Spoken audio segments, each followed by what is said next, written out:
What's going on, Cardinal Nation? Richie Juliano back with you here at Cocca's Pizza with the head coach of the Canfield football team, and Mike Pavlansky, coming off of a big victory against Austintown Fitch, 41-10. The Cardinals took down the Falcons. And Coach, before we get into the game, let's talk about the setting of this game.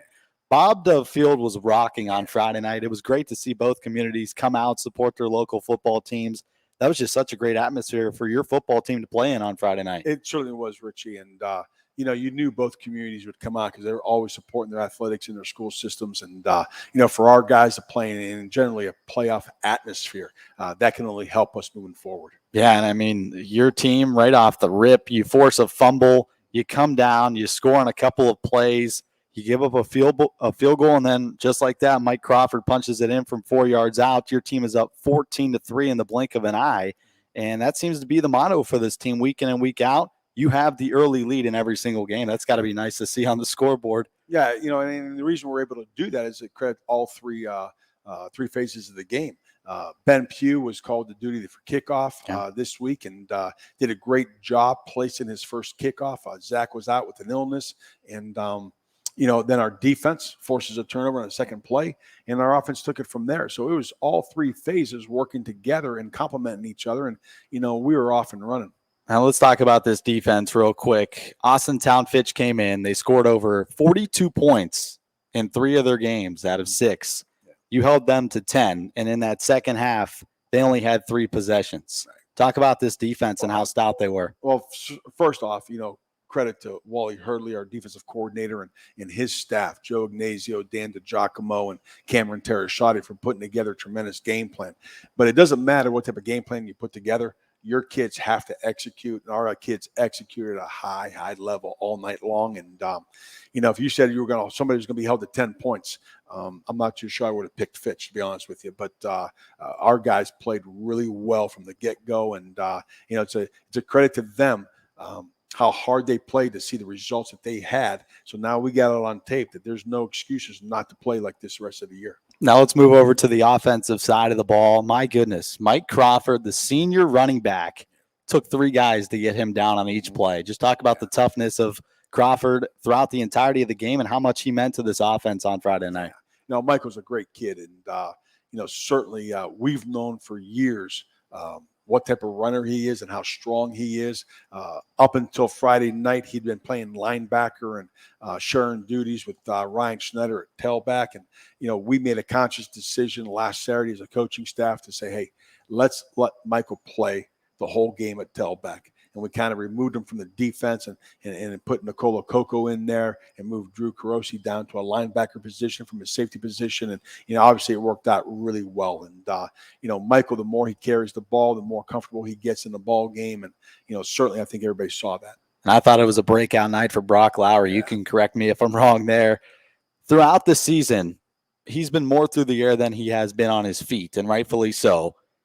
On Friday night against Austintown Fitch, he was not afraid to use his legs in a big way. And I think that was a difference. It made him very indecisive. And I think he was so good out of the pocket. When Fitch would come in and collapse it, he would just run, and he would produce 5-6 yards a run. He was just so hard to bring down. Brock had his best performance of the year, grade-wise, in leading us and getting us into the right plays and out of the wrong plays. And, dropping back the pass, coverages changed, and he wasn't comfortable throwing the football. He took off and ran it. And, we threw a lot on his plate as far as coverage, reads, throwing to the correct receiver. And he was spot on, last Friday night. And, that's the level he can play at. And that's what we're going to expect from him from here on out too.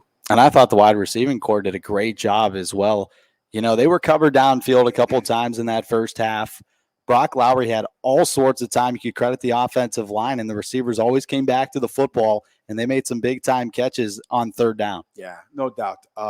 We work hard like most teams do on third down and getting 1 yard past those sticks. And, there's some option routes there to where you're not always going to sit 1 yard past the sticks. You can go deep if you have to, and if the coverage dictates that. Our guys are Friday night played at a tremendous level. And, when you do that, stuff like what happened Friday evening and beating somebody 41-10, comes to fruition. So we talk about the field position week in and week out. Nothing changed on Friday against Austintown Fitch.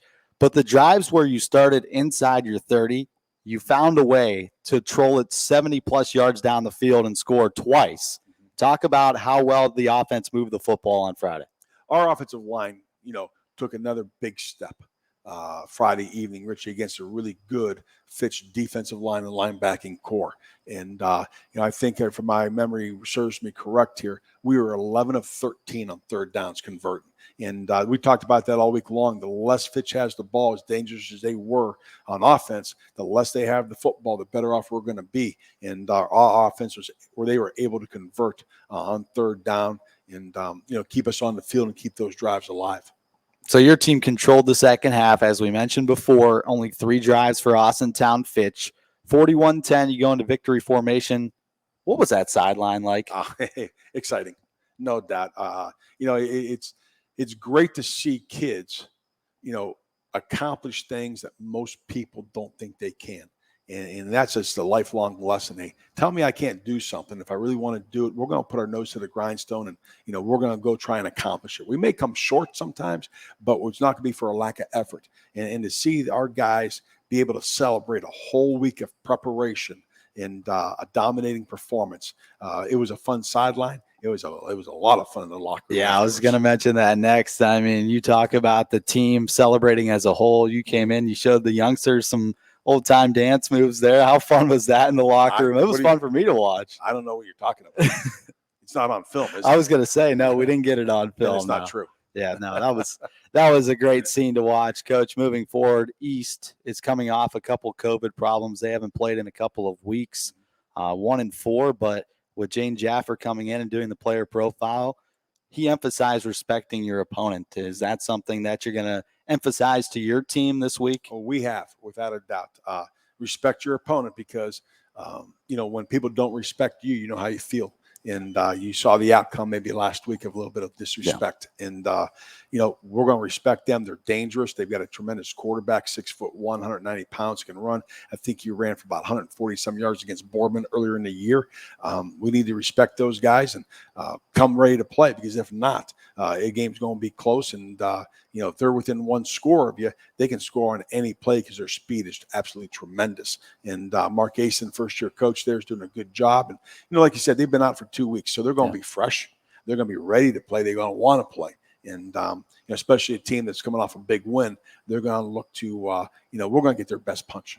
Now, before we let you go, what are your keys to the game against East this upcoming week? We need to get off to a real good start. We've got to forget about last Friday night and what happened because this Friday night it's 0-0 and nothing that we did last week is going to help us this week. We got to get off to a great start. The second thing we've got to be able to do is contain their speed on defense and handle their speed on offense to where, they're coming after us from all different angles and we got to be able to pick them up and their speed can't get to our backfield. And then finally in special teams, our special teams have played tremendous all year long. We need another great performance from our special teams. Now with the special teams, do we expect Ahmed to return back to the place kicking position? Yeah, Zach, we've had an upper respiratory deal going through our team the last couple of weeks, and Zach unfortunately picked it up last Thursday night and was out Friday, was out Saturday. It was a soccer game, couldn't play, and then was back at practice on Tuesday. So it was good to see him tonight kicking for us, and we expect him to be healthy again, back at it. Now, what was the adjustment like late in the week? You said on Thursday he picked up the illness, so you had to make a It was Friday. Quick switch. It was Friday. We had our team meeting Friday at 4:45. We knew Zach was not going to be available, so we got our kickers Ben Pugh and Joel Mizak, junior kicker, and took him out to the field, and we just started working on different special kicks, a pooch here, a pooch there, a squib kicking it, things like that. And I thought Ben did a tremendous job putting the ball where we needed it at on the field for our cover teams to get down and make sure those dangerous Fitch guys weren't making big returns. Yeah, I mean, your team played at such a high level last week against Austintown Fitch. They improved to 5-1 on the season. Coach, thanks for coming out once again here at Cocca's Pizza. Another coach's profile with the head football coach of the Canfield Cardinals and head coach Mike Pavlansky.